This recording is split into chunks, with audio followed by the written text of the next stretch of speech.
Placé sous le thème « Place de la prise en charge des pathologies osseuses de l'enfant dans le développement durable en Afrique », ce 10e congrès de la Société africaine de chirurgie pédiatrique, couplé au premier congrès de la Société congolaise de chirurgie pédiatrique, offre 3 jours aux chirurgiens venus de 14 pays du continent pour partager leur expérience sur plusieurs thèmes, à travers la chirurgie pédiatrique notamment la malformation du pied, appelée pied-bot, en vue de l'amélioration de la prise en charge. C'est plutôt une déformation du pied qui se produit pendant que l'enfant est encore in utero, donc dans le ventre de sa mère. Ça peut être dû à des mauvaises postures ou encore à des phénomènes parfois génétiques. Si nous ne le prenons pas en charge correctement, cet handicap peut persister et entraîner des inégalités, notamment dans l'éducation et bien sûr dans l'insertion socio-économique de l'enfant une fois devenu adulte. Ce sont ces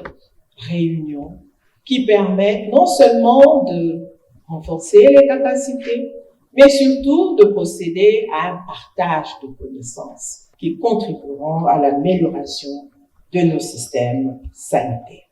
Pour relever les défis du secteur, plusieurs sous-thèmes feront l'objet des discussions du 20 au 22 novembre. Et s'articule autour des malformations congénitales des membres et leurs défis chirurgicaux dans notre contexte, des infections ostéo-articulaires encore trop fréquentes dans notre pratique quotidienne et dont le pronostic est effroyable lorsqu'elles surviennent sur un terrain drépanocytaire.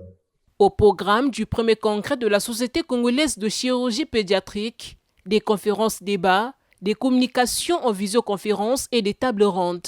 Ces assises de Brazzaville sont rehaussées de la présence du professeur Tenkou Hubert, ancien président de la Société africaine de chirurgie pédiatrique. Cela illustre l'engagement de ces deux organisations à œuvrer davantage au profit du bien-être de l'enfant africain.